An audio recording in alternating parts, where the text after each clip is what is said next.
Hello, hi everyone. So my name is Anubhav Valens, and I'm Shubham Sharma. so in this video, what we're going to do is explain to you about how to go about making a Vitis HLS IP and then benchmarking that IP using PYNQ board. So for that, first of all, let's begin with opening Vitis HLS.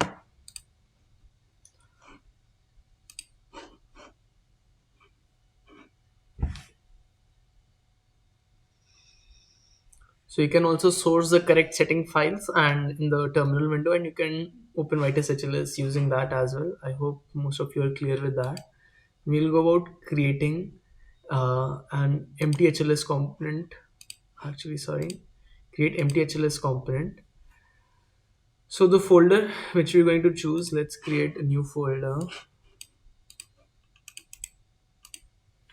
Let's call this as grayscale. So we have created a new grayscale folder. So we'll select this folder for creating a new IP. Documents, JC 2024, grayscale, open. And we're going to give the component name as just gray IP.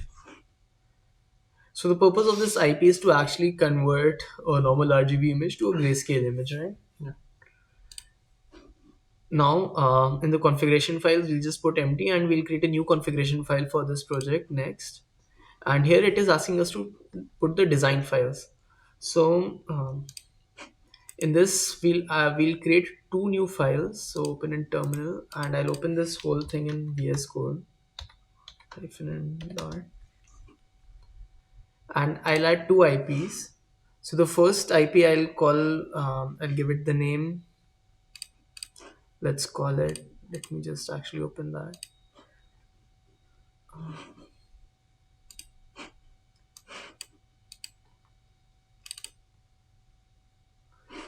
Let's give the first IP the name grayscale conversion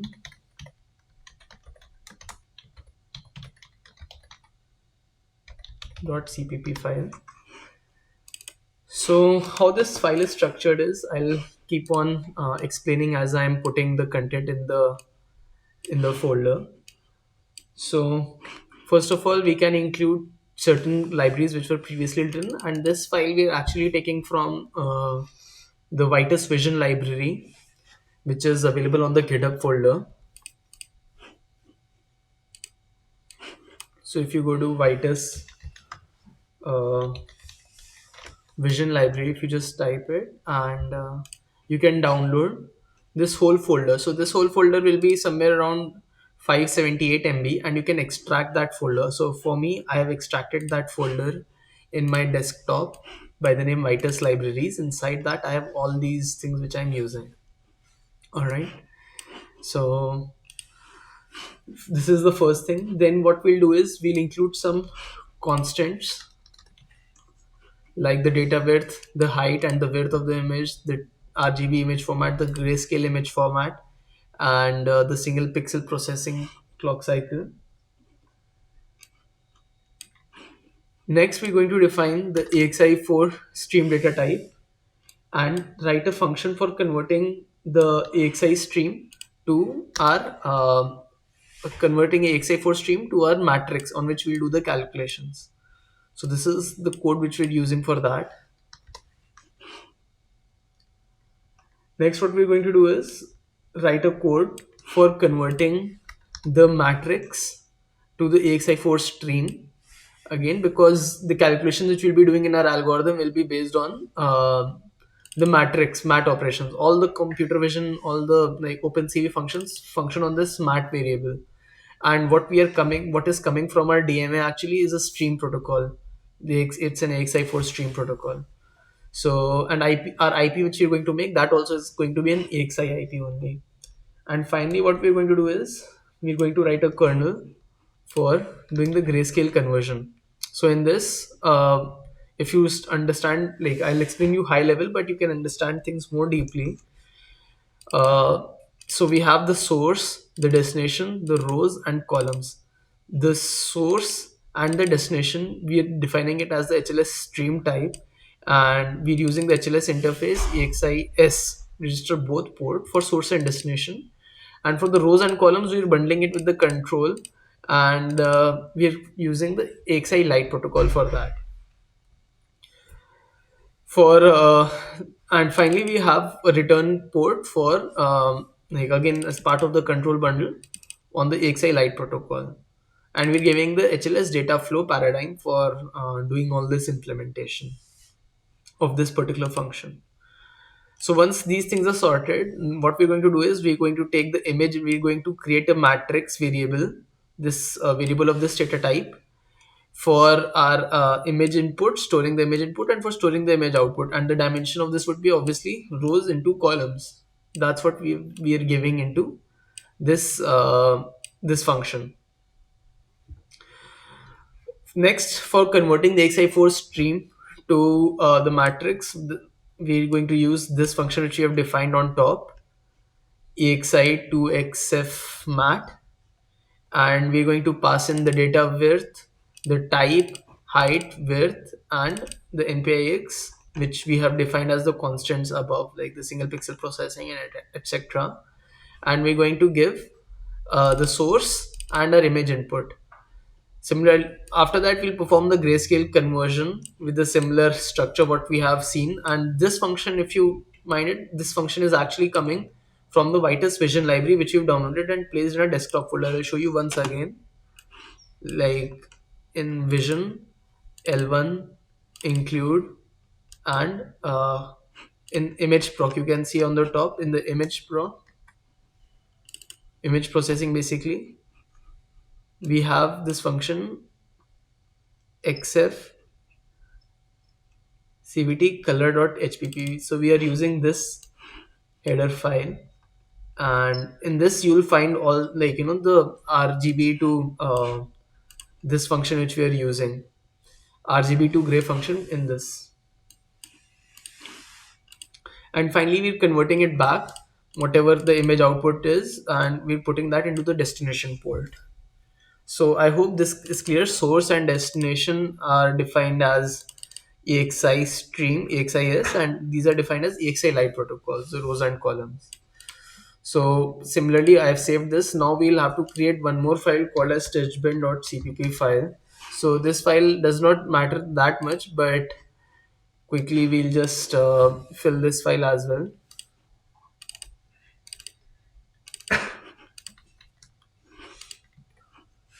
So it's a simple test bench file. You can go through it. That's not very important, as I said, for our packaging of the IP. This is not what is going to get synthesized. We're just testing it out. So you can get the test pass or test failed thing written here. But it's important for the point of view of the flow. Now what I'm going to do is I'm going to explain you how to create an IP out of this, and then Shubham will take over and explain you how to create a block design from this point onwards. Alright, so as we had originally discussed, that we're going to include the design file. So for including the design file, we're going to go to the documents, wherever we've saved this grayscale file,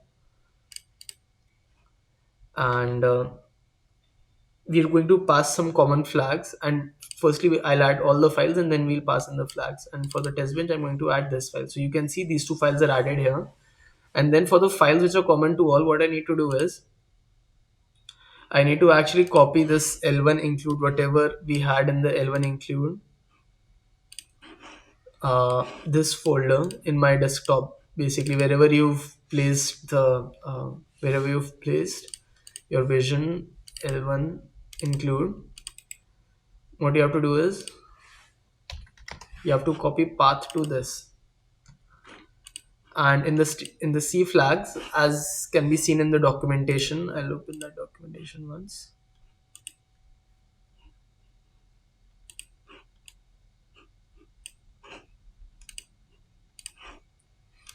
So in this document file which we have provided you originally,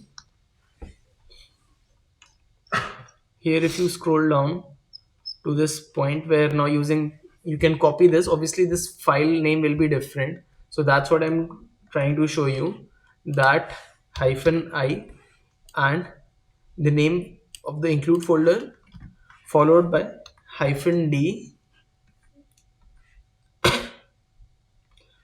and you can copy this part, or like in fact I'll copy this whole thing, and instead of writing hyphen d, I'll just simply paste it. All right, so there's a space between these two things here. Entire thing I'm going to copy and put it in the test bench file as well. And regarding the top function, selecting top function, this is my main function which I'm going to select, grayscale conversion. I'll click on next. For the, since I'm going to deploy on my Kriya board, so this is the part number for the Kriya board. These things I'll remain as default for 10 nanoseconds, 100 megahertz. And so now this IP, the entire thing is going to get created, and I can see the configuration file settings, whatever things I've passed in, everything is going to like be visible here. In my include folder, all the folders which I've included for compilation of this, simulation of this, and synthesis of this, those files are available here. And in the sources and test bench folder, you can see the files. So quickly I'll run C simulation.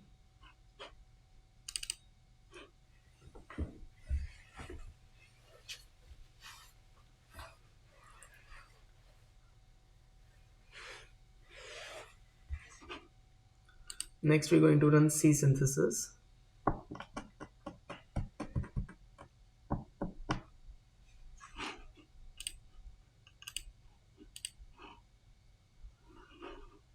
So now you'll see some warnings are there, but it's fine with us.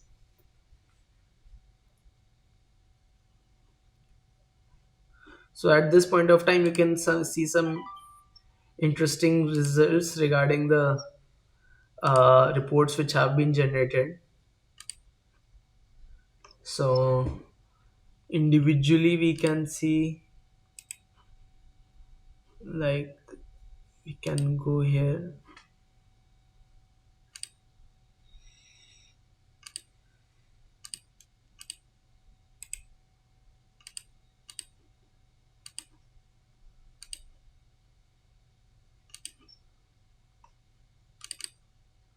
So individually, you can see that for each of these functions, what it is there, and there will be a combined report as well somewhere, which I'm not able to find right now.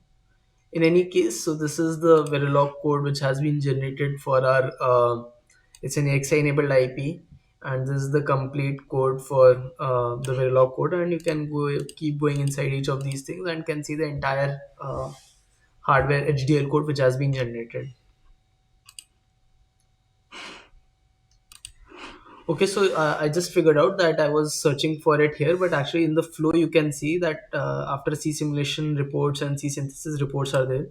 So you can generate a summary report of synthesis, and you can see different things mentioned here, right from, like, timing, whether it matched the timing or not. So target was 10 nanoseconds, and estimated is 4.672, and uncertainty is about 2.7 nanoseconds.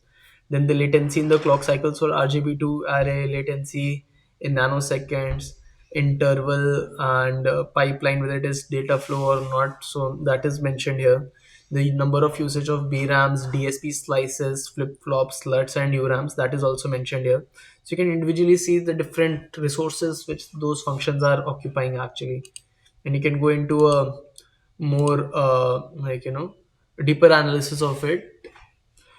Next is the hardware interfaces. So we have used XA control interfaces of this type, and data width is mentioned, address width is mentioned, offset is mentioned, and the EXI light registers which are there, control, GIER, then different rows and columns which are there. So you can see the offset of that here. And note that this 2 3 offsets will be important to us when we actually start working with our IP in our in the pink side. When you will see, when we generate the pink design, these AXI light registers will be important.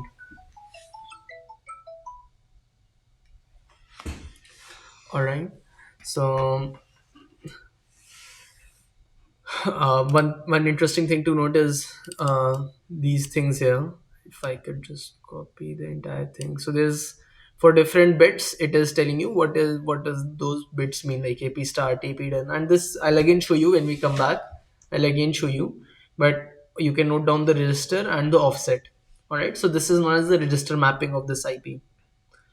And you can see the EXI S interface where the destination and the source, you can see the direction is out and in, and register mode is both. And this is what we have specified in the starting of the code, in the HLS param code, which you can see right here in the sources. This is where we had defined all these different things, register mapping both, right?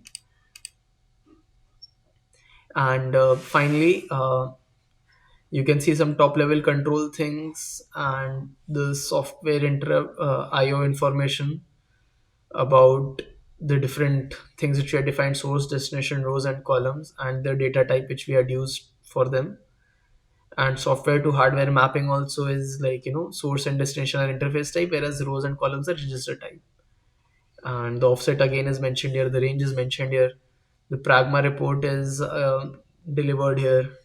And so you can see multiple things about your design and what all things have been used. All right, so quickly now, actually, since we've already run that, we'll just quickly package this whole IP, and you can do a architectural exploration, like the same functionality you can get by writing. You can do a different pragmas, loop unrolling, and all those things you can do to get a different design with different usage.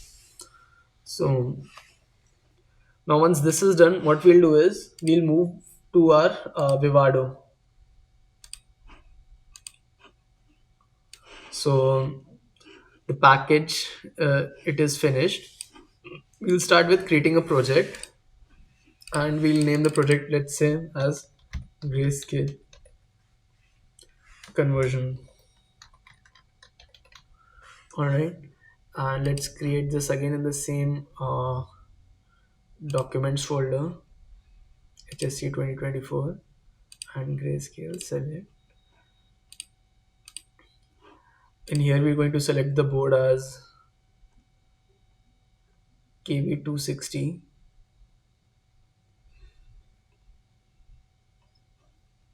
Search for it.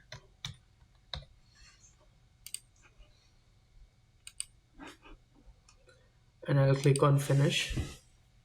So now this whole thing is made. So whatever IP I have just now made, I can click on add repository, and I can go to this folder, particular folder, and this gray IP which you see, I can just select that, and will automatically figure out, like, this grayscale conversion IP which we have generated using Vitis HLS. So I'll just add it to my folder, and after that I'll click on create block design.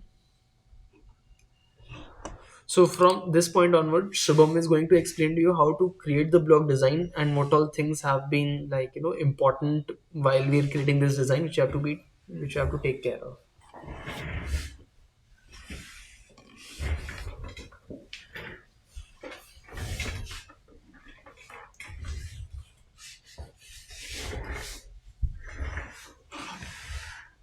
So, first of all, hmm, first of all, we need to import our HLS IP here. So, uh, grayscale conversion, this one. Speak it loud. Okay, and so the most important components are the zinc MPSOC, this one, and the DMA. So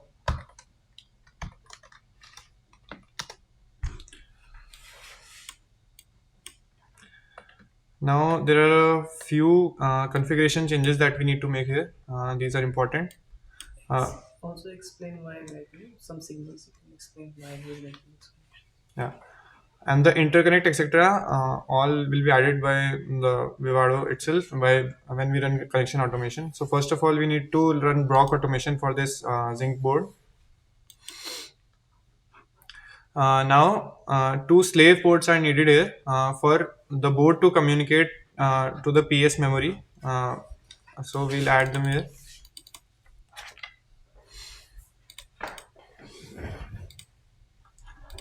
And there are two master ports. We don't need two, we just need one, so we'll remove one. And uh, we'll add two here, this one and this one. So it's good to add 0 and 2 or 1 and 3, because there are switches involved which are not necessary to understand right now. So here we need to change the data width to 64. This is important because in pink the compatible data width is 64 only. So I'm sorry, this one. Yeah.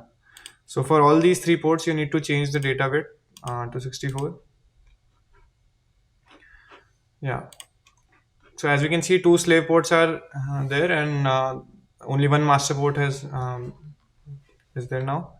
And so now we need to connect our IP to the DMA, HLS IP to the DMA. So um, this is the right channel. MAXIS MM2S. This is the right channel, so we need to connect it to the source of the IP, and the destination needs to go uh, to the read channel, which is this one, slave AXIS H2MM, which converts stream to memory mapped. Now for the remaining connections, for the Zinc Ultra Scale to communicate with the PS memory, we need to connect this to this MEXI MM2S. So this is the write channel, and this is the read channel for the memory. So we have connected them. The rest of the connections, connection automation can handle, but I'll explain once. So this AXI light, these both are AXI light connections, and these need to be connected to this master AXI port here in the Zinc Ultra Scale Plus. But we cannot connect them directly. As you can see, we need an interconnect in between, so that will automatically get added when we run connection automation. Yeah. So it has already added a processor system reset for all the reset connections, and an interconnect as well. Other than that, some configuration changes are required in the DMA as well. So first of all, we can remove this scatter gather engine. It's a technology which is not required in this in our IP, and then the buffer length can be maximized for the best performance. Address width needs to be 64 to work correctly in PYNQ. Um, we should enable both the read and write channels, and the data width should be 64. This is because the Zinc Ultra Scale Plus memory, it is 60. It's configured at 64 bit. So if you were using Zinc 7000, then 32 bit would have been fine. But since we are using 64, and so stream data width. Now this is important. In our IP, we can see that. For example, in this test bench, we can see that our stream is in 32-bit words. So the data width needs to be 32 here. In our IP we were sending 8 bits, then here we need to select 8. And if, for example, you are sending an RGB image which is 24 bits, then either you can convert it to 32 here in the code itself, or if you are sending it 24 bits, then you need to add a D-width converter. For simplicity, we are not showcasing that. It's better to change it in the code itself to have it 32. Now, since we are sending 32 as a data width for the stream, we are selecting 32, which is already the case. We can increase this burst size for better performance. Now, yeah, I think all the configuration changes have been made. So this is the complete IP. We can just run validation once. The block has 8 unassigned. So address. We can auto assign that. Yeah, we can auto assign the addresses. Yeah, so validation is successful. There are no errors in this. So yeah, I'll take over from that. So now we'll quickly bring this IP. So one interesting thing to note is that if you right click on this and you go to IP documentation and you go to view product guide. So this product guide will open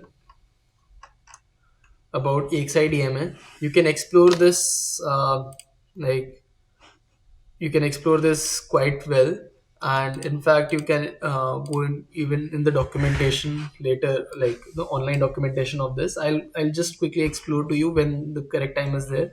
Right now, we'll just generate the bitstream. Before generating the bitstream, we'll create an HDL wrapper for this design and let Vivado auto manage this.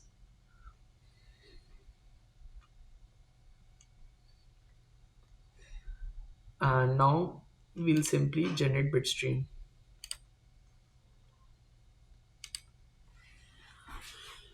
So I'll pause the video till the time this bitstream gets generated.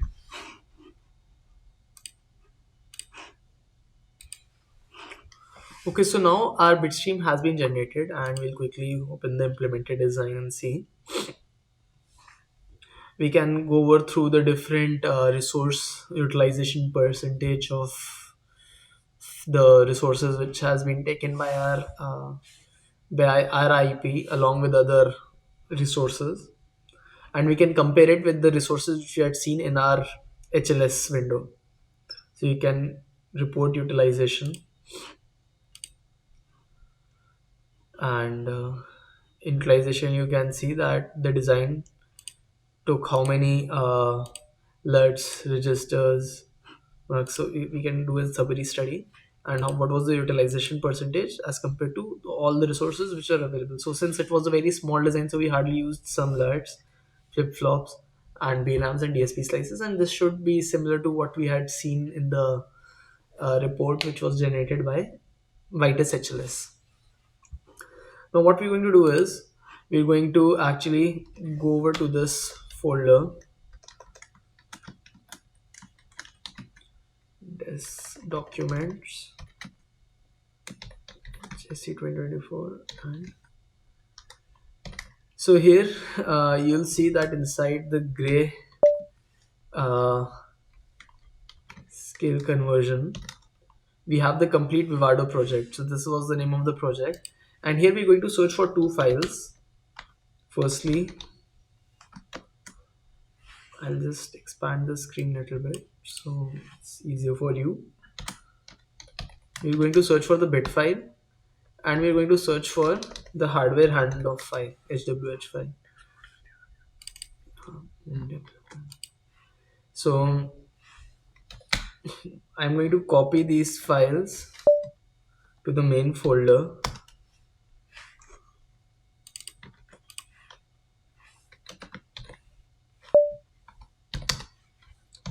and here you can see that these two files are coming here. All right, and I can quickly actually go over to the project and can I could have renamed the file while copying, but I forgot that, so I'll just rename it by the GUI window. So I'll name as gray.handover file,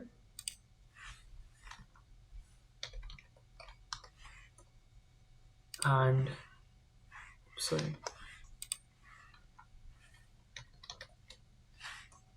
the gray.bit file. Now is the time to actually take these two files to our PYNQ board which is running. So I've already logged into my PYNQ folder and I've just named the folder as team4, or we can actually and I've created a trial IPython notebook. So let's go through this quickly. So I've pasted the bit file and a sample image file which I'll be running this code on. So firstly, I am from PYNQ, I'm importing overlay and allocate. From NumPy, I'm importing NumPy as NP, importing CV2 and matplotlib pyplot as PLT. And I'm loading the overlay using this function overlay gray.bit, and I'm storing it in the variable, creating an object called overlay. So if I do little analysis of this, so if I type help overlay, I'll get all the IP blocks which are mentioned in this overlay. So AXI DMA, and this is the exact name which is matching the block design. So if I open my block design, so this names which you see grayscale conversion AXI DMA 0, zinc ultra PS hyphen E0. So if you change the name of this here, that will reflect it in the help overlay folder, that what are the IP blocks which you are choosing. and then we can actually create an object of this from this overlay. We can create an object of this DMA and we can simply call it DMA, and similarly we can do it for a grayscale IP. So all the register maps which are there either for the DMA or for the IP, here you can notice one thing, that this IP block is from a standard PYNQ library which is ping.lib.dma. But these two are in the default IP folder, because and only the default functions will work on this. There are no specific drivers for these two IPs as we have a driver for this IP. So this is the register map. I'll load the register map of this, and since the design was already running actually, so right now AP start, it is showing you 1, but initially it is supposed to be AP idle is equal to 1. Only and only when we start, you can try this since I'd already run before starting this video, so it is already for me in the start state only, and auto restart is set to 1, but for you initially it will be AP idle equal to 1. All right. And similarly for the register map, it will show you the source address and the destination address as 00.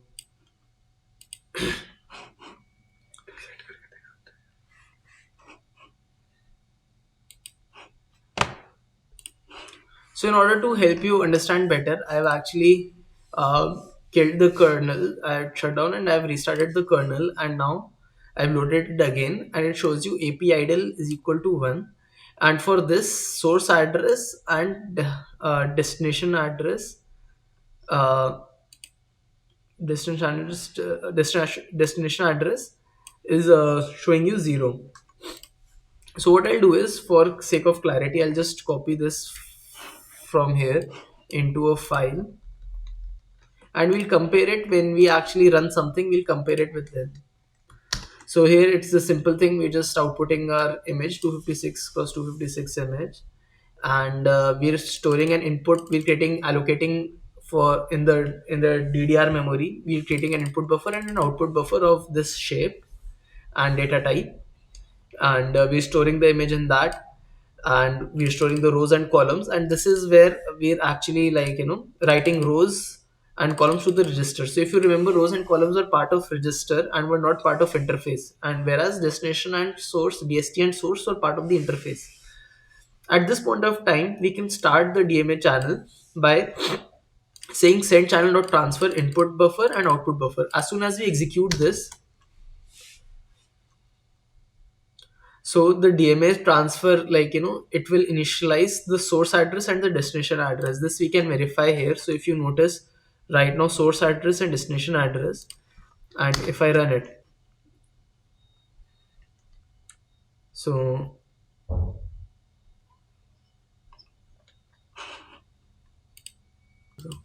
so actually, I'm sorry, I was looking at this MSB. I had to see at this, and after restarting the kernel, this did not vary.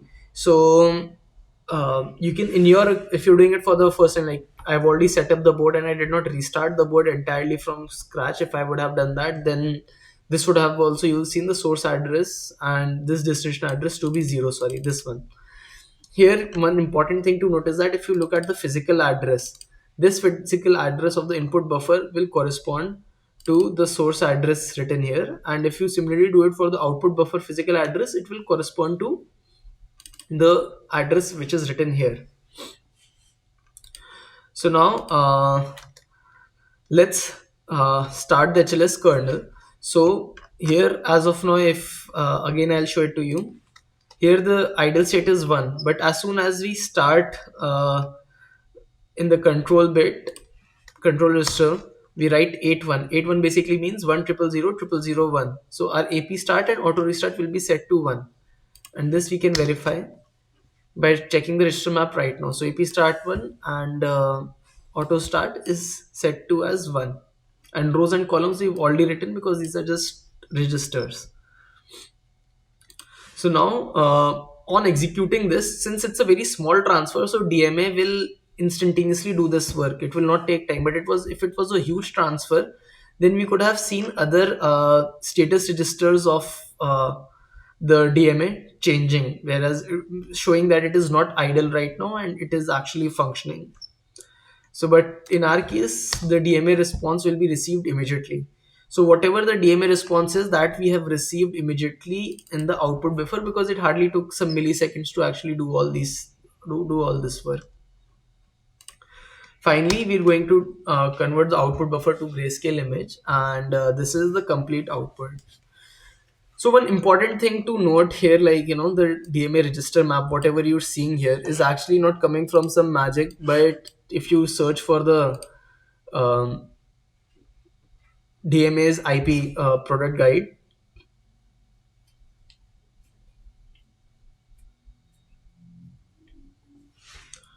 and you keep scrolling down, so this is the AXI DMA block diagram.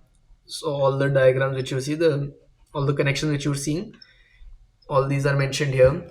The latency, throughput, the clock cycles which it is using, all that information, the port descriptions, how we had connected the ports, that information, the description, the signal type, input output, or whether IO, I/O, that is mentioned here. We've also they've also mentioned the register space of this and the register address map. So this is where you can actually see that at what offset, what signals are, what register map is there, and what is the description of it. So like a DMA CR control register, so it's a control register, it's a status register, current descriptor pointer, tail descriptor pointer, uh, stream to memory map, DMA control register. All these things we can actually see in completely here. So this is the register map: DMA control, status register, tail descriptor, stream to memory map, DMA control register. All these things are mentioned here. So the possibilities are endless in making the designs, and we can actually include any vision library, or from the Vitis Accelerated Libraries we can include anything and can create a end-to-end working pipeline. I hope with this video you're able to actually get a learning curve and see how it's not just about blindly making an IP and creating any block design. We have to make modifications based on the IP which we're creating, and that is how we interact with the IP in the Python code. So thank you so much, and that is it from our side. Thank you.